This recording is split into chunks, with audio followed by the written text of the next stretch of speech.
ਵਾਹਿਗੁਰੂ ਇੱਕ ਓੰਕਾਰ ਸਤਿਨਾਮ ਕਰਤਾ ਪੁਰਖ ਨਿਰਭਉ ਨਿਰਵੈਰ ਅਕਾਲ ਮੂਰਤ ਅਜੂਨੀ ਸੈਭੰ ਗੁਰ ਪ੍ਰਸਾਦ ਜਿਤਾ ਜੀਉ ਪਿੰਡ ਸਭ ਤੇਰਾ ਤੂੰ ਅੰਤਰਜਾਮੀ ਪੁਰਖ ਭਗਵਾਨ ਦਾਸਣ ਦਾਸ ਕਹਿ ਜਨ ਨਾਨਕ ਜਿਹਾ ਤੂੰ ਕਰਾਹੇ ਤਿਹਾ ਹਉ ਕਰੀ ਵਖਿਆਣ ਗੁਰ ਨਾਨਕ ਪਦ ਪੰਕਜ ਬੰਧਨ ਪਦ ਪੰਕਜ ਬੰਧਨ ਸਿਮਰਾ ਅੰਗਦ ਦੁਖ ਨਿਕੰਦਨ ਗੁਰ ਅਮਰਦਾਸ ਹਿਰਦੈ ਨਿਤ ਧਿਆਉ ਹਿਰਦੈ ਨਿਤ ਧਿਆਉ ਗੁਰ ਰਾਮਦਾਸ ਗੁਣ ਗਾਉ ਗੁਰ ਅਰਜਨ ਬਿਘਨ ਕੇ ਨਾਸਕ ਬਿਘਨ ਕੇ ਨਾਸਕ ਗੁਰ ਹਰਿਗੋਬਿੰਦ ਸ਼ੁਭ ਸੁਮਤ ਪ੍ਰਕਾਸ਼ਕ ਸ਼੍ਰੀ ਹਰਿ ਰਾਏ ਨਮੋ ਕਰ ਜੋਰੀ ਨਮੋ ਕਰ ਜੋਰੀ ਸ਼੍ਰੀ ਹਰਿ ਕ੍ਰਿਸ਼ਨ ਮਨਾਉ ਬਹੋਰੀ ਗੁਰੂ ਤੇਗ ਬਹਾਦਰ ਪਰਮ ਕਿਰਪਾਲਾ ਜੀ ਪਰਮ ਕਿਰਪਾਲਾ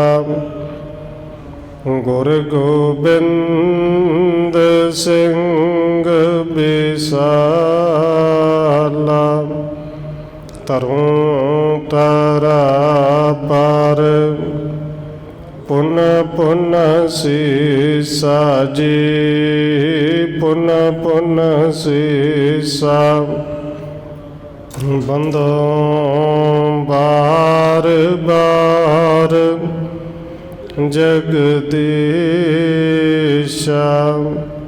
ਤਰੁ ਤਰਾ ਪਰ ਪੁਨ ਪੁਨ ਸੀਸਾ ਜੀ ਪੁਨ ਪੁਨ ਸੀਸਾ ਬੰਦੋ ਬਾਰ ਬਾਰ ਜਗਦੀਸ਼ਾ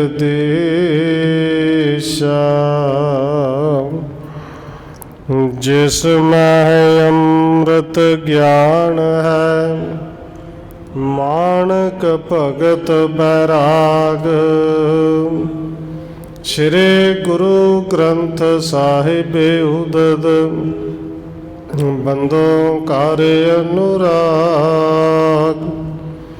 ਏਕ ਓੰਕਾਰਾ ਸਤਿਗੁਰੂ ਜਿਹ ਪ੍ਰਸਾਦ ਸਚ ਹੋਏ ਵਾਹਿਗੁਰੂ ਜੀ ਕੀ ਫਤਿਹ ਹੈ ਬਿਘਨ ਬਿਨਾਸਣ ਸੋਏ ਏਕ ਓੰਕਾਰਾ ਸਤਿਗੁਰੂ ਜਿਹ ਪ੍ਰਸਾਦ ਸਚ ਹੋਏ ਵਾਹਿਗੁਰੂ ਜੀ ਕੀ ਫਤਿਹ ਹੈ बिघन विनाशन सोए।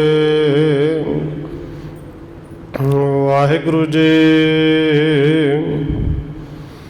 कोट जन्म दुख सहं कनेरे, कौन सहाय होए तिस बेरे। अपर त्याग कर जावै भोरे, करे कर्म होवै संग तेरे।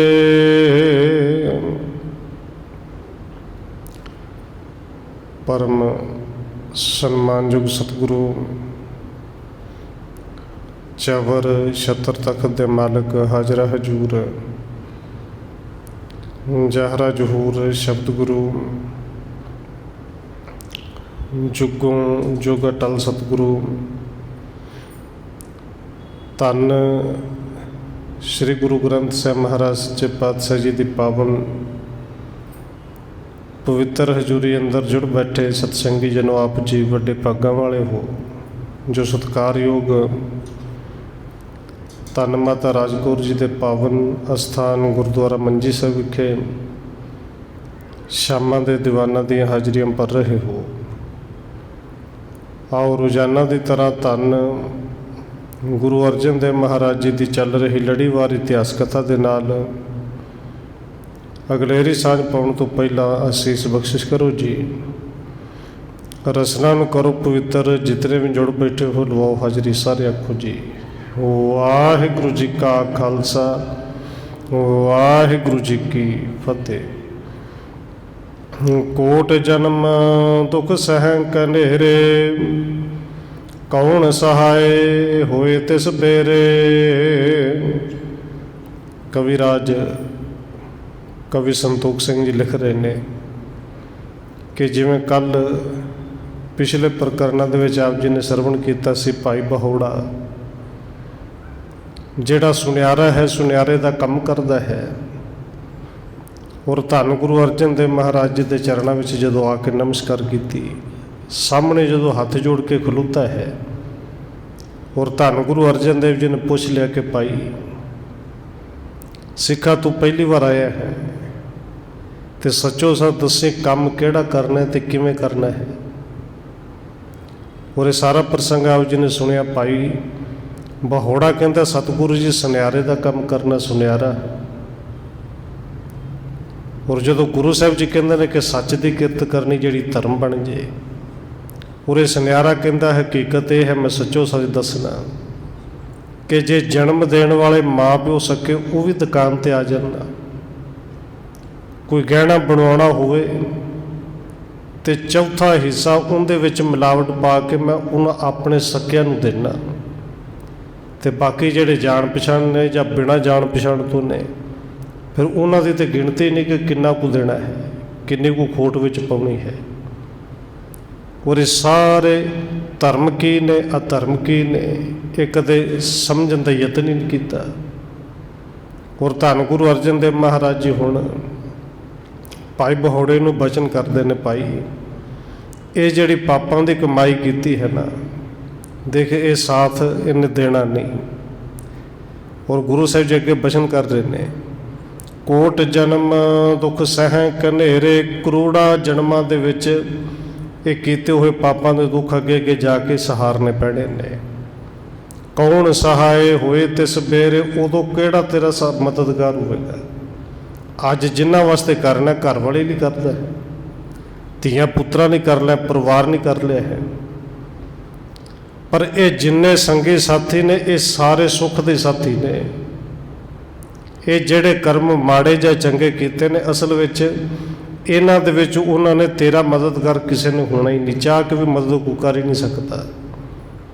अपर त्याग कर जावैं भोरे, करे कर्म होवैं संग तेरे।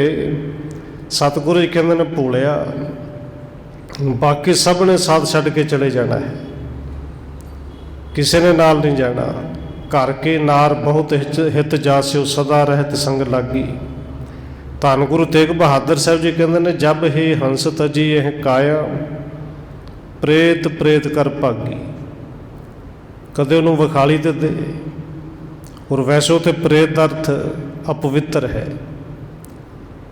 कि हुण मर गया है, लाश पई है, अपवित्र हो गया, शाम होने वाली, छेती कढो, उदों दूर भजदी है। तो ये जिन्हां दे वास्ते सारा कुछ कर रहे हैं, गुरु साहब जी कहते हैं किसी ने भोलिया तेरा साथ नहीं देना, कीते हुए कर्म ने, इन्हां कर्मां ने नाल जाना है। सो फल दे बिना ना बिनासे, करे कुकर्म तोहे को ग्रासै। तो वो जिहड़े कीते हुए कर्म ने उन्हां फल देण तो बिना नाश होना नहीं, फल उन्हां दा मिलना जरूर है। कर्म जिवें दे होणगे फल मिलेगा। और सतगुरु जी कहंदे ने जे खोटे कर्म कीते ने, माड़े कर्म कीते ने, तो उन्हां माड़े कर्मां ने फल ते अपने देने ही फड़नगे। रह एकांकी संकट पावैं, पछतावैं सिर धुण बिल पावैं। सतगुरु जी कहते हैं भाई भोलिया कला रह जाएगा, उदों पछताएगा, उदों जदों जमा ने आके सिर 'च डंडा मारना फिर कला रह जाएगा, पछताएगा। सिर सुट के उदों हाथ दे दे के रोएगा, अखां दे विच हाथ तुन तुन के रोएगा भाई, पर उदों रोया होया पछताया होया किसी काम नहीं आउंदा। या ते सतनाम करतार, सिमरो निस दिन होए उधार। इस करके सतगुरु कहते हैं भाई जेड़े माड़े कर्म हुण तक करते करते जदों सुनियारा सामने खलो के भाई बहोड़ा हाथ जोड़ के कंबदा होया पुछदा, सतगुरु जी इन्ने गुणा इन्ने पाप जेड़े अज तक कीते ने वो बख्शे जा सकते हैं। और सतगुरु का पावन बचन कल भी साझा किया सी, गुरु साहब जी तो बख्शिश करते हैं कि पिछले अवगुण बख्श ले प्रभ, पर बख्शे ता जाने नहीं जो अगों करेगा नहीं, अगों तोवा कर लेगा, प्रभ आगे मार्ग पावे। ये अरदास बेनती भी कि सतगुरु जी अगे सीधे रस्ते ला के रखी। और सतगुरु जी कहते हैं कीते हुए भावें करोड़ों ही माड़े कर्म ने, पर सतनाम वाहिगुरु दे सिमरन अगे एक भी इन्हां दी पेच चलदी नहीं, बस अगों तो तोवा कर ली, अगों तो कर्म नहीं करने। ये मन दे विच इवें दा बिल्कुल पक्का निश्चय बना ले, दृढ़ निश्चय बना के माड़े कर्म करने ही नहीं। इस करके सतगुरु कहते हैं भाई दिन रात सतनाम वाहिगुरु का सिमरन करो, करोड़ा पापां दे उत्ते भारी है सतनाम वाहिगुरु। त्यागो जग जंजार सो ग्रस्यो, जिम चख तोरे जार जो फस्यो। सतगुरु कहते हैं संसार के ना जंजालों से जिहड़ा तू ग्रसिया गया ना, फसिया गया है, मोह दे विच पै के बंदा गलत काम करता, किसी का हक मारता है, बस इस जंजाल दे विचों निकल जा भाई। ये मच्छी ते जाल वांगू जिवें जाल च फस गया, जाल ते विचों निकल। ये मोह माया सब बस माया ही है, ये दिसदे अपने ने पर साथ किसी ने देना, अंत वेले तू कल्ला ही है। सुखकारी हर नाम संभारो, करण कुकर्म वृत्ति हटकारो। सतगुरु कहते हैं भाई पिछले कीते हुए कुकर्म पाप बख्शे जाणगे, बस जिहड़ा सुख देण वाला सतनाम वाहिगुरु का सिमरन उस नाम नूं संभालो। और नाल अगे हुक्म भी करते हैं करण कुकर्म वृत्ति हटकारो, ते ये माड़े कर्म करने वाले पासों वृत्ति बिल्कुल हटा लवो। सत संगत मह बैस गुजारो, धर्म जीविका मह जित धारो। सतगुरु कहते हैं कुछ समा सतसंगत विच बैठ के भी बतीत करया करो, किरत करो, पर किरत वो करो जिहड़ी धर्म की किरत बन जाए, किरत माड़ी कोई नहीं। कहते धर्म जीविका मह जित धारो, जीविका तो कमाउणी है, रोजी रोटी तो कमाउणी है, किरत करनी पर वो किरत तेरा धर्म बन जाए, वो किरत करो। सुन सतगुर के बाकर सिले, बृंद बिकारण परम कटीले। धन गुरु अर्जन देव महाराज जी दे मिठे ते रस भरे बचन जदों सुने कि ਜਿਹੜੇ बचन अंदर ਦੇ ਵਿਕਾਰਾਂ ਨੂੰ ਕੱਟ ਦਿੰਦੇ ਨੇ, दूर करते ਨੇ। ਭਾਗ ਬੜੇ ਮਸਤਕ ਜਿਸ ਜਾਗੇ, ਦੇਖਣ ਤੀਰ ਸਮਾਨ ਸੋ ਲਾਗੇ। ਹੁਣ देखो गुरु साहब जी बचन तो उदों भी करते सन गुरु साहब के बचन अज भी करते हैं, बोल के अज भी दसते हैं, सुनने आपां सारे ही हाँ कि हक पराया नानका उस सूअर उस गाए। और गुरु साहब जी कहते हैं गुर पीर हामा तां भरे जा मुरदार न खाए, कि गुरु साहब जी अज किहड़ा सानू बोल के नहीं दस रहे, पर वड्डे भागा तो बिना ये बोल जिहड़े ने लंघ जाते हैं, एक कन तो सुनीए दूजे तो निकल जाते हैं। जिंदे वड्डे भाग जागते ने उदों भी जागे सन, अज भी जिंदे जागते ने, कहते गुरु के बचन उन्होंने तीर दे वांग वजदे ने, तीखण तीर समान सो लागे। और भाई बोहड़े दे हिरदे विच तिखे तीर दे वांगू बचन जिहड़े वजे जाके। और बाबा कबीर जी का पावन बचन है, मेरा गुरु है ही एडा वड्डा सूरमा कि ऐसा तीर खिच खिच के मारदा है, जे कोई नूं सहार लवे ते अंदर दा अज्ञानता, अंदर दी मैं, अंदर दी हुमे बिल्कुल मर जाती है। पर जे कोई ध्यान देवे ना फिर तो बोल ही नहीं, फिर तो लगता है कि पाठी बोलता है, पाठी सिंह बोलता है, पाठी सिंह नूं कहंदे उच्ची उच्ची बोली जा पाई। बाबा कबीर जी का पावन बचन आप जी नूं चेते आ गया होना है। बाबा कबीर जी कहते हैं सतगुरु सूरमे बाह्या बाण जो एक, लागत ही पोए गिर परया कलेजे शेक। पर यह शेक उन्होंने कलेजे असल में हुंदा जिहड़े गल सचमुच सुनना चाहते हैं और सुन के कमाना चाहते हैं। पर भाई बहौड़े के अंदर ये जिहड़े बचन सन ये तीर दे वांगू खुब गए। गद गद भासुद सर्ब बिसारी, प्रेम महा असरण को डारी। और एक बेनती होर करते हैं कि आपां जदों सारी गल छड्डणे ना गुरु किरपा करेगा, तो जे गुरु के बचनों नूं आपां तीर दे वांग अपने अंदर खबोवांगे नहीं, मन्नांगे नहीं, चलण का यतन ही नहीं करांगे, तो बाबा कबीर जी ने फिर एक बचन होर भी किया है कि फिर गुरु भी भावें किन्ना यतन करे, गुरु भी तेरा कुछ नहीं बना सकता। क्योंकि जदों तू चलना ही नहीं चाहता, जदों तेरे अंदर कमी, फिर गुरु की करे। और बाबा कबीर जी का पावन बचन है सतगुरु साचा क्या करे, जो सिखा मह चूक। पे चुक तेरे अंदर है, तू सुन के उन्होंने अनसुना ही कर देना, चलन का यतन ही नहीं करता, फिर गुरु की करे। इत्थे भाई बहौड़ा जिहड़ा है वो गदगद हो गया गुरु साहब की बाणी सुन के। वो सचमुच अंदर प्रेम के नाल इन्ना भिजया, जिन्ना प्रेम अंदर उन्ना ही प्रेम अखा थनी अथरू बन के बाहर वगया। प्रथम कुकर्मण को पछतावत, गुर को बचन हृदय पुन भावत। हुण भाई बहौड़ा जिहड़े गुरु साहब के बचन सुने, इन्ने ध्यान दे नाल सुने कि पिछले किए हुए कुकर्मा करके वो पछता रहा है कि कला सुनना ही नहीं, मैं गलत विचया, कली हेरा फेरी नहीं की, कुकर्म तो होर भी बड़े किए। और गुरु के बचन जिहड़े ने मन नूं भागे कि सचमुच अगे तो जाना, कल्ले नहीं जाना है, वो हिसाब किताब तो तेरे कल्ले तो पूछा जाना है। लग्यो सेव करबे सतगुर की, बद्यो प्रेम शरदा धर उर की। कहते बस गुरु साहब के बचनों को घुट के पल्ले नाल बन्निया तो सतगुरु जी की सेवा करन लग्या, सरदा धार के। और पूरे प्रेम ते पूरे विश्वास के नाल सरदा विच लग्या, भाई बहौड़ा सेवा दे विच लग्या। कितक दिवस मैं तिस को हेरा, करियो निकंदन मोह बडेरा। कई दिन सेवा करता रहा। और धन गुरु अर्जन देव महाराज जी घट घट के अंदर की जानन वाले ने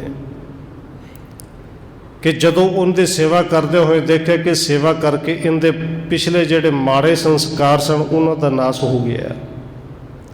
हुण नवे संस्कार, गुरु का उपदेश, गुरु का ज्ञान अंदर आ गया। कृपा दृष्टकार बख्शियो नाम, जिसते पए संपूर्ण काम। गुरु साहब ने कृपा की दृष्टि की भाई बहौड़े नूं, नाम की दात बख्शिश की, जिंदे करके भाई बहौड़े के सारे काम संपूर्ण होए, उनका जीवन ही सफल हो गया। सतगुर शब्द प्रेम मैं पागा, ਜਨਮ ਜਨਮ ਕੋ ਸੋਇਓ ਜਾਗਾ। ਅੰਦਰ ਪ੍ਰੇਮ ਭਾਵਨਾ ਇੰਨੀ ਵਧੀ, ਸ਼ਬਦ ਦੇ ਵਿੱਚ ਪ੍ਰੇਮ ਇੰਨਾ ਲੱਗਿਆ ਕਿ ਗੁਰੂ ਦੇ ਸ਼ਬਦ ਦੇ ਵਿਚਾਰ ਸੁਣ ਸੁਣ ਕੇ, ਵਿਚਾਰ ਕਰ ਕਰਕੇ ਜਨਮ ਜਨਮ ਦਾ ਜਿਵੇਂ ਸੁੱਤਾ ਪਿਆ ਸੀ ਤੇ ਅੱਜ ਅੰਦਰੋਂ ਜਾਗ ਪਿਆ, ਅੰਦਰੋਂ ਗਿਆਨ ਆਇਆ। ਭਇਓ ਬਹੁੜਾ ਬਹੁਤ ਨਿਹਾਲ, ਨਿਕਟ ਬੁਲਾਇਓ ਗੁਰੂ ਕਿਰਪਾਲ। ਔਰ ਕਈ ਦਿਨ ਜਿੱਥੇ ਭਾਈ ਬਹੁੜਾ ਗੁਰੂ ਕੇ ਚਰਨਾਂ ਵਿੱਚ ਰਹਿ ਕੇ ਸੇਵਾ ਕਰਦਾ, ਉੱਥੇ ਸਵੇਰੇ ਸ਼ਾਮੀ ਸ਼ਬਦ ਦੇ ਵਿਚਾਰ ਸੁਣਦਾ ਹੈ, ਆਸਾ ਕੀ ਵਾਰ ਦਾ ਕੀਰਤਨ ਸੁਣਦਾ ਹੈ, ਸੋਦਰ ਚੌਂਕੀ ਵਿੱਚ ਆ ਕੇ ਬੈਠਦਾ ਹੈ। ਭਾਈ ਬਹੁੜਾ ਨਿਹਾਲੋ ਨਿਹਾਲ ਗੁਰੂ ਸਾਹਿਬ ਨੇ ਕੀਤਾ। ਔਰ ਇੱਕ ਦਿਨ ਸਤਿਗੁਰੂ ਜੀ ਨੇ ਆਪਣੇ ਕੋਲ ਬੁਲਾਇਆ ਕਿ ਭਾਈ ਬਹੁੜੇ ਨੂੰ ਬੁਲਾ ਕੇ ਲਿਆਓ। ਕਹਿਓ ਅਬੇ ਤੂੰ ਗ੍ਰਹਿ ਕੋ ਜਾਵੋ, ਔਰ ਆਨੰਦ ਕਰ ਹਰ ਗੁਣ ਗਾਵੋ। ਹੁਣ ਦੇਖੋ, ਇਹ ਸਤਿਗੁਰੂ ਦੀ ਬਖਸ਼ਿਸ਼ ਹੈ। ਸਤਿਗੁਰੂ ਜੀ ਭਾਵੇਂ ਇਸ ਵੇਲੇ ਗੋਬਿੰਦਵਾਲ ਸਾਹਿਬ ਨੇ, ਪਰ ਉਹਨਾਂ ਨੇ ਅੰਮ੍ਰਿਤਸਰ ਆਉਣਾ। ਅੰਮ੍ਰਿਤਸਰ ਵੱਡੀ ਮਹਾਨ ਸੇਵਾ ਚੱਲਦੀ ਹੈ ਅੰਮ੍ਰਿਤ ਸਰੋਵਰ ਦੀ। ਕਿਤੇ ਤੇ ਸਿੱਖਾਂ ਨੂੰ ਦੂਰੋਂ ਦੂਰੋਂ ਸਣੇ ਭੇਜ ਕੇ ਬੁਲਾਉਂਦੇ ਨੇ, ਭਾਈ ਆਓ, ਸੰਗਤ ਜਿੰਨੀ ਹੋਵੇ ਨਾਲ ਲੈ ਕੇ ਆਓ। ਔਰ ਕਿਸੇ ਤੇ ਬਖਸ਼ਿਸ਼ ਕਰਕੇ ਕਹਿੰਦੇ ਨੇ, ਭਾਈ ਬਹੁੜਾ ਹੁਣ ਜਾਓ, ਹੁਣ ਘਰ ਨੂੰ ਜਾਓ। ਔਰ ਇੱਥੇ ਘੱਲਣ ਦਾ ਮਤਲਬ ਕੀ ਹੈ? ਕਿਉਂਕਿ ਜਿਹੜੇ ਗਿਆਨ ਦੇ ਦ੍ਰਿਸ਼ਟੀ ਗੁਰੂ ਸਾਹਿਬ ਨੇ ਅੰਦਰ ਗਿਆਨ ਦਾ ਚਾਨਣ ਕੀਤਾ ਹੈ ਕਿ ਭਈ ਇਹ ਚਾਨਣ ਮੁਨਾਰਾ ਬਣ ਕੇ ਹੁਣ ਗਿਆਨ ਅੱਗੇ ਜਾ ਕੇ ਵੰਡੋ, ਇਹ ਗੁਣ ਅੱਗੇ ਜਾ ਕੇ ਵੰਡੋ, ਜਿਹਨੂੰ ਧੰਨ ਗੁਰੂ ਅਰਜਨ ਦੇਵ ਜੀ ਕਹਿੰਦੇ ਨੇ ਕਿ ਭਾਈ ਜਿੰਨੇ ਵੰਡੋਗੇ, ਜਿੰਨੇ ਖਰਚੋਗੇ, ਜਿੰਨੇ ਖਾਓਗੇ, ਉਨੇ ਵਧਣਗੇ। ਖਾਵੇਂ ਖਰਚਾ ਰਲ ਮਿਲ ਭਾਈ, ਤੋਟ ਨਾ ਆਵੇ ਵੱਧ ਹੋ ਜਾਈ। ਇਹ ਖਾਣ ਖਰਚਣ ਦਾ ਮਤਲਬ ਸਿਰਫ ਲੰਗਰ ਨਹੀਂ, ਅਸਲ ਵਿੱਚ ਇਹੀ ਗੁਣ ਨੇ ਜਿਹੜਾ ਗੁਣ ਭਾਈ ਬਹੁੜੇ ਨੂੰ ਦਿੱਤਾ। ਸਤਿਗੁਰੂ ਕਹਿੰਦੇ ਨੇ, ਭਾਈ ਜਾਓ ਹੁਣ ਆਪਣੇ ਘਰ ਨੂੰ ਜਾਓ, ਕਾਲ ਬਿਤਾਵੋ ਮਿਲ ਸਤ ਸੰਗਤ, ਪ੍ਰੇਮਾ ਭਗਤ ਬਿਖੈ ਮਨ ਰੰਗਣ। ਹੁਣ ਸਤਿਗੁਰੂ ਜੀ ਨੇ ਕਿਉਂਕਿ ਪ੍ਰਚਾਰਕ ਇਹ ਸਮਝ ਲਈ ਕਿ ਪ੍ਰਚਾਰਕ ਥਾਪ ਦਿੱਤਾ ਹੈ ਵੀ ਆਪਣੇ ਘਰ ਜਾਓ, ਉੱਥੇ ਸਤ ਸੰਗਤ ਕਰਿਆ ਕਰੋ। ਸਤ ਸੰਗਤ ਵਿੱਚ ਬੈਠ ਕੇ ਆਪ ਨਾਮ ਜਪਣਾ ਤੇ ਹੋਰਾਂ ਨੂੰ ਜਪਾਉਣਾ। ਆਪ ਜਪੋ ਅਵਰਾ ਨਾਮ ਜਪਾਓ। ਪ੍ਰੇਮਾ ਭਗਤੀ ਦੇ ਵਿੱਚ ਆਪ ਜਿੱਥੇ ਤੁਸੀਂ ਰੰਗੇ ਗਏ, ਹੋਰਾਂ ਨੂੰ ਇਹ ਪ੍ਰੇਮਾ ਭਗਤੀ ਦਾ ਰੰਗ ਚਾੜਦਾ ਹੈ। ਕਰੇ ਬਹੁੜੇ ਪੁਨ ਅਰਦਾਸ, ਸ੍ਰੀ ਸਤਿਗੁਰ ਮੈਂ ਰਾਵਰ ਦਾਸ। ਹੁਣ ਜਾਣ ਤੋਂ ਪਹਿਲਾਂ ਭਾਈ ਬਹੁੜੇ ਨੇ ਫਿਰ ਹੱਥ ਜੋੜ ਕੇ ਅਰਦਾਸ ਕੀਤੀ, ਸਤਿਗੁਰੂ ਜੀ ਹੁਣ ਮੈਂ ਆਪ ਜੀ ਦਾ ਦਾਸ ਹਾਂ, ਆਪ ਜੀ ਦਾ ਸੇਵਕ ਹਾਂ, ਆਪ ਜੀ ਦਾ ਸਿੱਖ ਹਾਂ, ਤੇ ਕਿਰਪਾ ਕਰਕੇ ਮੈਨੂੰ ਅੱਗੇ ਲਈ ਸਮਝਾਓ ਕਿ ਕੌਣ ਜੀਵਕਾ ਕੋ ਮੈਂ ਕਰੂੰ, ਜਿਸ ਤੇ ਭਵਜਲ ਦੁਸਤਰ ਤਰੂੰ। ਕਿਉਂਕਿ ਹੁਣ ਭਾਈ ਬਹੁੜੇ ਨੂੰ ਲੱਗਦਾ ਕਿ ਸ਼ਾਇਦ ਸੁਨਿਆਰ ਵਾਲੀ ਜੀਵਕਾ, ਸੁਨਿਆਰ ਵਾਲੀ ਕਿਰਤ ਬਹੁਤੀ ਮਾੜੀ ਹੈ। ਭਾਈ ਬਹੁੜਾ ਪੁੱਛਦਾ ਕਿ ਸਤਿਗੁਰੂ ਜੀ ਕਿਰਪਾ ਕਰਕੇ ਹੁਣ ਇਹ ਦੱਸੋ ਕਿ ਰੋਜੀ ਰੋਟੀ ਤੇ ਕਮਾਉਣੀ ਹੈ, ਤੇ ਜੀਵਕਾ ਕਮਾਉਣ ਵਾਸਤੇ, ਰੋਜੀ ਰੋਟੀ ਕਮਾਉਣ ਵਾਸਤੇ ਹੁਣ ਕਿਹੜਾ ਮੈਂ ਧੰਦਾ ਕਿਹੜਾ ਕਰਾਂ, ਕੰਮ ਕਿਹੜਾ ਕਰਾਂ, ਕਿਰਤ ਕਿਹੜੀ ਕਰਾਂ ਕਿ ਜਿਹੜੀ ਕਿਰਤ ਨੂੰ ਕਰਦੇ ਹੋਏ ਇਸ ਭਵ ਸਾਗਰ ਨੂੰ ਮੈਂ ਪਾਰ ਹੋ ਜਾਵਾਂ। ਜਿਸ ਮੈਂ ਦੋਸ਼ ਨਾ ਲਾਗੈ ਕੋਈ, ਅਬ ਬਰਾਬਰ ਆਗਿਆ ਦੇਹੁ ਸੋਈ। ਕਿ ਸਤਿਗੁਰੂ ਜੀ ਕਿਰਪਾ ਕਰਕੇ ਉਹ ਕਿਰਤ ਦੱਸੋ ਜਿਹੜੀ ਕਿਰਤ ਮੈਂ ਕਰਾਂ ਤੇ ਮੈਨੂੰ ਦੋਸ਼ ਵੀ ਨਾ ਲੱਗੇ, ਜਿਹੜੀ ਕਿਰਤ ਵਿੱਚ ਪਾਪ ਵੀ ਨਾ ਹੋਵੇ, ਤੇ ਜਿਹੜੀ ਕਿਰਤ ਤੁਸੀਂ ਕਿਰਪਾ ਕਰਕੇ ਕਹਿੰਦੇ ਧਰਮ ਬਣ ਜਾਏ, ਮੈਨੂੰ ਉਹ ਕਿਰਤ ਦੱਸੋ। ਜਿਵੇਂ ਤੁਸੀਂ ਆਗਿਆ ਕਰੋਗੇ ਮੈਂ ਉਸੇ ਤਰ੍ਹਾਂ ਕਰਾਂਗਾ। ਸ੍ਰੀ ਅਰਜਨ ਸੁਣ ਗਿਰਾ ਉਚਾਰੇ, ਤਿਆਗੋ ਕਿਲ ਕੇ ਕਿਰਤ ਕੁਕਾਰੀ। ਹੁਣ ਧੰਨ ਗੁਰੂ ਅਰਜਨ ਦੇਵ ਮਹਾਰਾਜ ਸੱਚੇ ਪਾਤਸ਼ਾਹ ਜੀ ਉੱਥੇ ਮੁਸਕਰਾ ਕੇ ਕਹਿੰਦੇ ਨੇ, ਭਾਈ ਬਹੁੜੇ ਕਿਰਤ ਕੋਈ ਮਾੜੀ ਨਹੀਂ, ਧੰਦਾ ਕੋਈ ਮਾੜਾ ਨਹੀਂ। ਔਰ ਕੱਲ੍ਹ ਵੀ ਬੇਨਤੀ ਕੀਤੀ ਸੀ, ਬਹੁਤ ਸੁਨਿਆਰੇ ਨੇ ਕਿ ਜੇ ਰੇਟ 50,000 ਹੈ ਤਾਂ ਉਹਨਾਂ 50,000 ਕਹਿ ਕੇ 55,000 ਲਾਉਣਾ ਹੈ। ਕਿਉਂ ਭਾਈ 10% ਬਾਅਦ ਵਿੱਚ ਨਹੀਂ ਕੱਟਾਂਗੇ, ਅਸੀਂ ਪਹਿਲੋਂ ਕੱਟ ਲਿਆ ਹੈ। ਪਰ ਇਹ ਗੱਲ ਵੱਖਰੀ ਕਿ ਉਸੇ ਦੁਕਾਨ 'ਤੇ ਜਾਓ ਤੇ ਪੂਰੇ ਰੇਟ 'ਤੇ ਵਿਕ ਜਾਏਗਾ। ਉਹ ਅਗਲੇ ਕਹਿ ਕੇ ਲੈਂਦੇ ਨੇ ਕਿ ਇੰਨਾ ਲਿਆ ਹੈ, ਇਹਦੇ 'ਚ ਜੇ ਕੋਈ ਮਿਲਾਵਟ ਹੈ ਤਾਂ ਉਹ ਸਾਡੀ ਵੀ ਹੈ, ਜਦੋਂ ਮਰਜ਼ੀ ਵੇਚ ਜਾਓ। ਸਤਿਗੁਰੂ ਜੀ ਕਹਿੰਦੇ ਨੇ ਧੰਦਾ ਮਾੜਾ ਕੋਈ ਨਹੀਂ ਭਾਈ, पर ये जिहड़ी दुस्तर कुकारी है ना, कुकारी का मतलब जिहड़े विच लुक छिप है, हेरा फेरी है, ठगी ठेरी है, तो ये तू कहना साडा कुल का धंधा इस तरह चलता है। बस ये लुक छिप जिहड़ी है, ठगी ठोरी है, इनू छड्ड दिओ। मम हित गृह मैं लंगर कीजै, आए शुद्धत नार तिन को दीजै। खरी कमाई करूँ वो धर्म की कमाई बन जाएगी, वही धर्म बन जाएगा। और सतगुरु जी कहते हैं भाई उनके विचों दसवंध कढो। दसवंध का करना की है, इत्थे आके देण की लोड़ नहीं, कहते अपने घर विच लंगर करो, साडे लई साडे हित वास्ते लंगर करो। कि घर विच कोई भी आ जाए, लंघदा टपदा आ जाए, पर ध्यान रखना कदे भुखा ना जाए, खाली ना जाए। मम सिक्के को सदा कमावो, तांते हंता बुद्ध उठावो। और सतगुरु जी ने लंगर वास्ते तो इन्नी सानू प्रेरणा की है, भावें बहुत सारिया थावां ते एक समा बन्निया हुंदा है कि हले समा नहीं होया, भावें सब कुछ तैयार पिया है, कि हले समा नहीं होया, जा तो घंटा बह जाए या बाद विच आ जी। भुखे नूं तो तोड़ देणगे पर छकाउणा नहीं, क्योंकि साडा समा बन्निया होया है। पर सतगुरु जी ने बार बार प्रेरणा की, भाई समा बनना ठीक है, पर किसी नूं घरों आए नूं भुखा तोड़ देना ये तो ठीक नहीं ना। ये समा नियम आप बनाया, मर्यादा आप बनाई, कोई गल नहीं। कोई आ गया तुम सिखा दो भाई, साढ़े वास्ते सिखाना, साढ़े हित लिए सिखाना है। और बहुत सारे कहते हैं हजे अरदास नहीं हुई, किवें सिखा दी। और गुरु साहब जी कहते हैं भाई भुखा तोरियो ना, जे कोई नहीं बैठ सकता तुम सिखाओ तो सही, कुछ तो करो। खैर सतगुरु जी ने उत्थे कृपा करके समझाया कि भाई किरत माड़ी नहीं, बस दसवंध कढ़ना है, सच बोलना है, सच की कमाई करनी, वो कमाई धर्म बन जाएगी, वो धंधा तेरे लिए धर्म हो जाएगा। मम सिक्के को सदा कमावो, तांते हंता बुद्ध उठावो। साडी सिक्खी की कमाई करूँ भाई।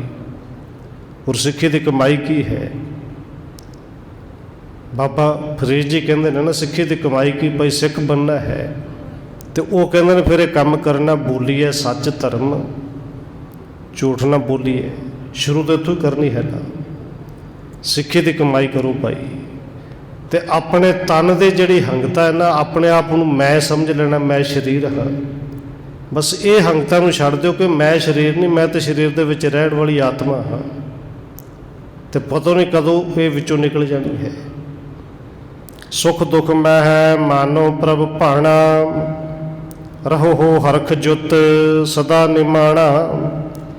पर ये बचन जिहड़े ने ना कहने तो सौखे ने, साढ़े वर्गे पढ़ के कह देंगे, सुनने होर भी ज़्यादा सौखे ने, पर कमाने उन्नी औखे ने।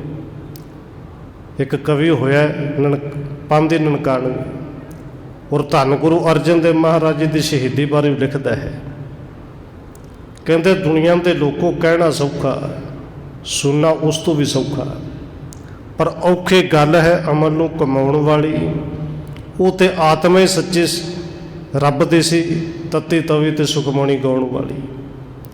तो जदों सच्ची आत्मा आप कहते भाई तू दुख होवे सुख होवे भाणा बनना है औखा, पर तू गुरु उस गुरु का सिख है ना भाई नूं मन। क्योंकि भाणा जिहड़ा है, असीं भाणा शब्द ही उनके अर्थ बिल्कुल उल्ट करके रख दिते ने। कोई मर जाए तो आपां कहने भाणा वापर गया, तो जदों किसी का जन्म होंदा कभी किसी ने कहा भी अज भी भाणा वापरिया, पर गुरु साहब जी तो कहते हैं अज भाणा रब का भाणा सी तां जन्म होया है। और धन गुरु अमरदास जी के बचन पढ़ते आप रोज ही हाँ। पर किसी के घर नियाणा कोई जन्म लिया होवे, धी ने पुत्र ने कदे कह के देखो भाई रब का भाणा है, हो सकता ना धक्के मार के बाहर कढ़े, साढ़े घर ढोल वजते ने, खुशियां ने, तू भाणा कहना है। पर धन गुरु अमरदास जी कहते हैं जात इस भाणा तां जम्मिया, परिवार भला पाया। भाणे का अर्थ सिर्फ दुख नहीं, भाणे का अर्थ सिर्फ मर जाना नहीं। गुरु साहब जी कहते हैं दुख आ जाए सुख आ जाए, जीवन है दुख सुख तो आना ही है, पर इनू रब का भाणा समझ के ਝੋਲੀ ਵਿੱਚ ਪਵਾ ਲੈਣਾ, ਦੁੱਖ ਆ ਜਾਏ ਤਾਂ ਵੀ ਝੋਲੀ 'ਚ ਪਵਾਈਏ ਜੀ। ਹਾਂ, ਧੰਨ ਗੁਰੂ ਨਾਨਕ ਦੇਵ ਸੱਚੇ ਪਾਤਸ਼ਾਹ ਜੀ ਰੋਜ਼ ਹੀ ਕਹਿੰਦੇ ਨੇ, ਜਪਜੀ ਸਾਹਿਬ ਦੇ ਵਿੱਚ ਰੋਜ਼ ਹੀ ਪੜ੍ਹਦੇ ਕਿ ਭਾਈ ਜਿਹੜਾ ਤੂੰ ਕਾਰਾਂ 'ਤੇ ਲਿਖਾਇਆ ਨਾ, ਕੋਠੀਆਂ 'ਤੇ ਲਿਖਾਇਆ ਹੈ, ਤੇ ਦੇਖੋ ਇਹਦਾ ਮਤਲਬ ਇਹ ਨਹੀਂ ਕਿ ਇਹ ਰੱਬ ਨੇ ਦਾਤ ਦਿੱਤੀ ਤੇ ਲਿਖਾ ਦਿੱਤਾ ਇਹ ਪੀ ਦਾਤ ਤੇਰੀ ਦਾਤਾਰ। ਨਹੀਂ, ਇਸ ਤੋਂ ਪਹਿਲੀ ਪੰਕਤੀ ਜ਼ਰੂਰ ਪੜ੍ਹਿਓ। ਗੁਰੂ ਸਾਹਿਬ ਜੀ ਨੇ ਸਾਰੇ ਦੁੱਖਾਂ ਦੀ ਗੱਲ ਕਹੀ ਹੈ ਕਿ ਕਿਤਿਆਂ ਦੁੱਖ ਭੂਖ ਸਦ ਮਾਰ, ਇਹ ਸਾਰਾ ਕੁਝ ਆ ਕੇ ਮਿਲ ਜੇ, ਦੁੱਖ ਮਿਲ ਜੇ, ਭੁੱਖ ਮਿਲ ਜੇ, ਦੁਨੀਆ ਦੀਆਂ ਮਾਰਾਂ ਮਿਲ ਜਾਣ, ਤੇ ਇਹਨੂੰ ਵੀ ਕਹਦੇ ਰੱਬ ਜੀ ਇਹ ਵੀ ਦਾਤ ਤੇਰੀ ਦਾਤਾਰ। ਕਿਉਂਕਿ ਜਦੋਂ ਅਰਥ ਸਮਝ ਆ ਗਏ ਨਾ, ਫਿਰ ਸ਼ਾਇਦ ਕੋਠੀਆਂ ਅੱਗੇ ਲਿਖਣਾ ਛੱਡ ਦਿਆਂਗੇ, ਫਿਰ ਕਹਾਂਗੇ ਇਹ ਦਾਤ ਨਹੀਂ ਚਾਹੀਦੀ, ਸਾਨੂੰ ਤਾਂ ਸੁੱਖਾਂ ਵਾਲੀ ਦਾਤ ਚਾਹੀਦੀ ਹੈ। ਪਰ ਸਤਿਗੁਰੂ ਜੀ ਨੇ ਕਿਤੇ ਨਹੀਂ ਕਿਹਾ ਭਾਈ ਤੂੰ ਗੁਰੂ ਦਾ ਸਿੱਖ ਹੈ ਤੇ ਤੈਨੂੰ ਦੁੱਖ ਆਉਣਾ ਨਹੀਂ। ਗੁਰੂ ਸਾਹਿਬ ਤੇ ਕਹਿੰਦੇ ਨੇ ਜੀਵਨ ਹੈ, ਦੁੱਖ ਵੀ ਆਉਣਾ, ਸੁੱਖ ਵੀ ਆਉਣਾ ਹੈ। ਬੰਦਾ ਇੱਕ ਤਰ੍ਹਾਂ ਦਾ ਕੱਪੜਾ ਜਿਹੜਾ ਹੈ ਉਹ ਹਰ ਵੇਲੇ ਨਹੀਂ ਪਾ ਸਕਦਾ, ਗਰਮੀਆਂ ਵਾਲੇ ਸਰਦੀ 'ਚ ਨਹੀਂ ਪਾ ਸਕਦਾ, ਸਰਦੀਆਂ ਵਾਲੇ ਗਰਮੀ 'ਚ ਨਹੀਂ ਪਾ ਸਕਦਾ।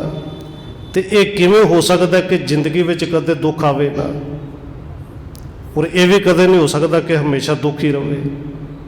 ਇਹ ਦੁੱਖ ਵੀ ਆਉਣੇ ਨੇ, ਸੁੱਖ ਵੀ ਆਉਣੇ ਨੇ। ਔਰ ਗੁਰੂ ਸਾਹਿਬ ਨੇ ਪਾਵਨ ਬਚਨ ਬਾਣੀ 'ਚ ਕਹੇ ਨੇ ਕਿ ਸੁੱਖ ਦੁੱਖ ਦੋਏ ਦਰ ਕੱਪੜੇ, ਪਹਿਰੇ ਜਾਏ ਮਨੁੱਖੇ, ਪਾਉਣੇ ਹੀ ਪੈਣੇ ਨੇ, ਭਾਵੇਂ ਕੋਈ ਚਾਹੇ ਭਾਵੇਂ ਨਾ ਚਾਹੇ। ਦੇਖੋ ਸੁੱਖ ਤੇ ਹਰ ਕੋਈ ਮੰਗਦਾ, ਮੰਗਦਾ ਹੀ ਸੁੱਖ ਹੈ, ਦੁੱਖ ਮੰਗਦਾ ਕੋਈ ਨਹੀਂ। ਪਰ ਆ ਤੇ ਜਾਂਦੇ ਨੇ ਨਾ ਜੀ, ਆਉਂਦੇ ਨੇ। ਇਹ ਗੁਰੂ ਸਾਹਿਬ ਜੀ ਕਹਿੰਦੇ ਪਾਉਣੇ ਹੀ ਪੈਣੇ ਨੇ, ਭਾਵੇਂ ਤੂੰ ਮੰਗ ਤੇ ਭਾਵੇਂ ਨਾ ਮੰਗ। ਪਰ ਚੰਗਾ ਹੋਵੇ, ਜੋ ਕੁਛ ਮਿਲ ਜੇ ਉਹਨੂੰ ਰੱਬ ਦਾ ਭਾਣਾ ਕਹਿ ਕੇ ਸਵੀਕਾਰ ਕਰ ਲਵੇ, ਮੰਨ ਲਵੇ। ਹੁਣ ਭਾਈ ਬਹੋੜੇ ਨੂੰ ਇਕੱਲੇ ਨੂੰ ਉਪਦੇਸ਼ ਦੋੜਾ, ਸਾਨੂੰ ਸਾਰਿਆਂ ਨੂੰ ਨਾ ਜੀ। ਧੰਨ ਗੁਰੂ ਅਰਜਨ ਦੇਵ ਮਹਾਰਾਜ ਜੀ ਕਹਿੰਦੇ ਨੇ ਭਾਈ ਸੁੱਖ ਦੁੱਖ ਮਹਿ ਮਾਨੋ ਪ੍ਰਭ ਭਾਣਾ, ਸੁੱਖ ਹੋਵੇ ਤੇ ਤਾਂ ਵੀ ਦੁੱਖ, ਸੁੱਖ ਹੋਵੇ ਤੇ ਤਾਂ ਵੀ। ਔਰ ਸਤਿਗੁਰੂ ਜੀ ਨੇ ਪਾਵਨ ਬਚਨ ਬਾਣੀ 'ਚ ਕਹੇ ਨੇ ਜੇ ਸੁੱਖ ਦੇਹ ਤਾਂ ਤੁਝੇ ਆਰਾਧੀ, ਦੁੱਖ ਵੀ ਤੁਝੇ ਤੇ ਆਈ। ਉਹਦਾ ਸਿਮਰਨ ਨਹੀਂ ਛੱਡਣਾ, ਉਹਦਾ ਸ਼ੁਕਰਾਨਾ ਨਹੀਂ ਛੱਡਣਾ। ਕਹਿੰਦੇ ਰਹੋ ਹਰਖ ਜੁਤ ਸਦਾ ਨਿਮਾਣਾ, ਆਨੰਦ ਦੇ ਵਿੱਚ ਰਹਿਣਾ ਹੈ, ਹਰਖ ਜੁਤ ਰਹਿਣਾ ਹੈ, ਪਰ ਨਿਮਾਣਾ ਹੋ ਕੇ ਰਹਿਣਾ। ਭਾਵੇਂ ਦੁੱਖ ਆ ਜੇ ਆਨੰਦ ਵਿੱਚ ਤਾਂ ਵੀ ਰਹਿਣਾ ਹੈ, ਸੁੱਖ ਆ ਜੇ ਫਿਰ ਵੀ ਆਨੰਦ ਵਿੱਚ ਰਹਿਣਾ। ਪਰ ਸੁੱਖ ਵਿੱਚ ਆ ਕੇ ਨਾ ਹੋਵੇ ਕਿ ਗੁਰੂ ਭੁੱਲ ਜੇ। ਔਰ ਦੇਖੋ ਖਿਮਾ ਕਰਨਾ ਸੁੱਖ ਵੇਲੇ ਬਹੁਤਾ ਭੁੱਲਦਾ ਹੈ, ਦੁੱਖ ਵਿੱਚ ਤੇ ਦੁਨੀਆ ਨੂੰ ਚੇਤੇ ਆ ਜਾਂਦਾ। ਰੱਬ ਜਿਹਨੂੰ ਕਦੇ ਚੇਤੇ ਨਾ ਆਵੇ, ਉਹਨੂੰ ਇੱਕ ਵਾਰੀ ਕਹਦੇ ਕਿ ਪੀਜੀਆਈ ਜਾ ਕੇ ਬਸ ਗੇੜਾ ਮਾਰ ਕੇ ਆ ਜੀ, ਧੱਕੇ ਨਾਲ ਗੁਰੂ ਚੇਤੇ ਆਏਗਾ ਕਿ ਨਾ? ਉੱਥੇ ਰੱਬ ਚੇਤੇ ਆ ਜਾਂਦਾ ਹੈ। ਪਰ ਸੁੱਖ ਵਿੱਚ ਰੱਬ ਅਕਸਰ ਭੁੱਲਦਾ ਹੈ ਔਰ ਭੁੱਲ ਜਾਂਦਾ ਹੈ। ਵੱਡੇ ਵੱਡੇ ਨਿਤਨੇਮੀ, ਵਿਆਹ ਸ਼ਾਦੀ ਹੋਵੇ, ਧੀ ਪੁੱਤਰ ਹੋਵੇ, ਉਹ ਸਮਝਦੇ ਨੇ ਕਿ ਸਾਡੇ ਹੋਰ ਕੰਮ ਜ਼ਰੂਰੀ ਨੇ, ਰਿਸ਼ਤੇਦਾਰਾਂ ਨੂੰ ਸੰਭਾਲਣਾ ਜ਼ਰੂਰੀ ਹੈ। ਪਰ ਜਿਨ੍ਹਾਂ ਦਾ ਪ੍ਰੇਮ ਬਣਿਆ ਉਹ ਜਾਣਦੇ ਨੇ ਕਿ ਕਾਹਦੀਆਂ ਖੁਸ਼ੀਆਂ। ਅੱਜ ਤੇ ਨਿਤਨੇਮੀ ਭੁੱਲ ਗਿਆ, ਗੁਰਦੁਆਰੇ ਨਹੀਂ ਜਾਇਆ ਗਿਆ, ਦੁਨੀਆ ਦੇ ਭਾਣੇ ਬੜੀ ਖੁਸ਼ੀ ਹੈ। ਔਰ ਸਤਿਗੁਰੂ ਜੀ ਕਹਿੰਦੇ ਨੇ ਭਾਈ ਸੁੱਖ ਹੋਵੇ ਦੁੱਖ ਹੋਵੇ ਇੱਕੋ ਜਿਹਾ ਰਹਿਣਾ ਹੈ, ਇਹਨੂੰ ਭਾਣਾ ਰੱਬ ਦਾ ਮੰਨਣਾ ਹੈ। ਸੁਣ ਸਤਿਗੁਰ ਕੇ ਸਿੱਖ ਸੁਖਾਰੇ, ਗ੍ਰਹਿ ਗਮਣਿਓ ਕੇਨਸ ਉਰ ਧਾਰੇ। ਔਰ ਗੁਰੂ ਸਾਹਿਬ ਦੇ ਬਚਨ ਸਿਰਫ ਭਾਈ ਬਹੋੜੇ ਨੇ ਸੁਣੇ ਨਹੀਂ, ਆਪਣੇ ਘਰ ਵਿੱਚ ਗਿਆ ਔਰ ਗੁਰੂ ਸਾਹਿਬ ਦੇ ਬਚਨ ਹਿਰਦੇ ਘਰ ਵਿੱਚ ਪੂਰੀ ਤਰ੍ਹਾਂ ਫਿੱਟ ਕਰ ਲਏ, ਬਿਠਾ ਲਏ, ਇੱਕ ਇੱਕ ਬਚਨ ਨੂੰ ਕਮਾਇਆ। ਫਿਰ ਸਦਾ ਆਨੰਦ ਬਿਲੰਦ ਨਿਗਮ ਨਿਮਗਣ, ਗੁਰ ਚੰਨਣ ਕੇ ਲਾਗੀ ਲਗਣ। ਫਿਰ ਜ਼ਿੰਦਗੀ ਵਿੱਚ ਭਾਵੇਂ ਕਦੇ ਦੁੱਖ ਆਏ ਤੇ ਭਾਵੇਂ ਸੁੱਖ ਆਇਆ, ਪਰ ਭਾਈ ਬਹੋੜਾ ਆਨੰਦ ਵਿੱਚ ਹੀ ਰਿਹਾ। ਕਹਿੰਦੇ ਸਦਾ ਆਨੰਦ ਬਿਲੰਦ ਨਿਮਗਣ, ਨਿਮਾਣਾ ਹੋ ਕੇ ਗੁਰੂ ਦੇ ਸਿਮਰਨ ਵਿੱਚ ਮਗਨ ਰਿਹਾ, ਗੁਰੂ ਦੇ ਚਰਨਾਂ ਦੀ ਲਿਵ ਲੱਗੀ। ਇਸ ਬਿਦ ਜਿਤ ਕੋ ਜਾਤ ਹੈ ਮਿਲੇ ਸੁਹੂਤ ਨਿਹਾਲ। ਕਹਿੰਦੇ ਇਸੇ ਤਰ੍ਹਾਂ ਜਿਹੜੇ ਵੀ ਗੁਰੂ ਸਾਹਿਬ ਦੇ ਚਰਨਾਂ ਵਿੱਚ ਜਾਂਦੇ ਨੇ, ਗੁਰੂ ਸਾਹਿਬ ਨੂੰ ਮਿਲਦੇ ਨੇ, ਜਾਂ ਜਿੱਧਰ ਗੁਰੂ ਸਾਹਿਬ ਜੀ ਜਾਂਦੇ ਨੇ, ਬਸ ਉਹ ਜਿਹੜੇ ਮਿਲਣ ਵਾਲੇ ਨੇ ਗੁਰੂ ਸਾਹਿਬ ਦੇ ਬਚਨਾਂ ਨੂੰ ਜੇ ਕਮਾ ਲੈਣ, ਉਹ ਨਿਹਾਲ ਜ਼ਰੂਰ ਹੁੰਦੇ ਨੇ। ਉਦੋਂ ਵੀ ਹੁੰਦੇ ਸਨ, ਅੱਜ ਵੀ ਹੁੰਦੇ ਨੇ। ਔਰ ਫਿਰ ਬੇਨਤੀ ਕਰਦੇ ਹੋਣਾ ਤਾਂ ਹੀ ਜਦ ਬਚਨਾਂ ਨੂੰ ਕਮਾਵਾਂਗੇ। ਜਿਹੜਾ ਦੋਹਰਾ ਰੋਜ਼ ਪੜ੍ਹਨੇ ਆ ਨਾ, ਜੇ ਗੁਰੂ ਨੂੰ ਰੱਬ ਨੂੰ ਮਿਲਣਾ ਤੇ ਸ਼ਬਦ 'ਚੋਂ ਖੋਜਣਾ ਤੇ ਪੈਣਾ, ਲੱਭਣਾ ਤੇ ਪੈਣਾ ਹੈ। ਆਨ ਬਿਰਾਜੇ ਸੁਦਾਸਰ ਚਹਿਤ ਚਿਨਾਵਣ ਤਾਲ। ਕਈ ਦਿਨ ਧੰਨ ਗੁਰੂ ਅਰਜਨ ਦੇਵ ਮਹਾਰਾਜ ਜੀ ਗੋਬਿੰਦਵਾਲ ਸਾਹਿਬ ਰਹੇ ਤੇ ਵਾਪਸ ਫਿਰ ਸੁਦਾਸਰ ਅੰਮ੍ਰਿਤਸਰ ਆ ਗਏ। ਉਸੇ ਤਰ੍ਹਾਂ ਅੰਮ੍ਰਿਤ ਸਰੋਵਰ ਦੀ ਕਾਰ ਸੇਵਾ ਫਿਰ ਚਾਲੂ ਹੋ ਗਈ। ਸ੍ਰੀ ਅਰਜਨ ਇਸ ਭਾਂਤ ਸਿੱਖ ਕਰੇ ਦਿਓ ਉਪਦੇਸ਼। ਸਿਮਰਤ ਹੈ ਸਤਨਾਮ ਕੋ ਮੇਟਤ ਸਗਲ ਕਲੇਸ਼। ਕਹਿੰਦੇ ਧੰਨ ਗੁਰੂ ਅਰਜਨ ਦੇਵ ਮਹਾਰਾਜ ਜੀ ਇਸੇ ਤਰ੍ਹਾਂ ਸਿੱਖਾਂ ਨੂੰ ਉਪਦੇਸ਼ ਦਿੰਦੇ ਨੇ। ਜਿਹੜਾ ਵੀ ਆ ਕੇ ਗੁਰੂ ਸਾਹਿਬ ਦੇ ਚਰਨਾਂ ਵਿੱਚ ਭਾਵਨਾ ਨਾਲ ਬੇਨਤੀ ਕਰਦਾ ਹੈ, ਸਤਿਗੁਰੂ ਜੀ ਉਹਨਾਂ ਦੇ ਸਾਰੇ ਸ਼ੰਕੇ ਦੂਰ ਕਰਕੇ ਫਿਰ ਸਤਿਨਾਮ ਵਾਹਿਗੁਰੂ ਦਾ ਉਪਦੇਸ਼ ਦਿੰਦੇ ਨੇ, ਉਹਨੂੰ ਸਿੱਖੀ ਦੀ ਦਾਤ ਬਖਸ਼ਦੇ ਨੇ। ਕਵੀ ਰਾਜ ਨੇ ਅਧਿਆਇ ਖਤਮ ਕੀਤਾ। ਅਗਲਾ ਅਧਿਆਇ 46 ਨੰਬਰ ਅਧਿਆਇ ਇੱਥੋਂ ਸ਼ੁਰੂ ਹੋਇਆ ਹੈ, ਉਹ ਆਪਾਂ ਕੱਲ੍ਹ ਤੋਂ ਸ਼ੁਰੂ ਕਰਾਂਗੇ। ਹੋਈਆਂ ਭੁੱਲਾਂ ਦੀ ਖਿਮਾ। ਆਓ 2 ਮਿੰਟ ਰਸਨਾ ਦੇ ਨਾਲ ਹਾਜ਼ਰੀ ਲਵਾਈਏ, ਫਿਰ ਸਮਾਪਤੀ ਹੈ ਜੀ। ਵਾਹਿਗੁਰੂ ਵਾਹਿਗੁਰੂ ਵਾਹਿਗੁਰੂ ਵਾਹਿਗੁਰੂ।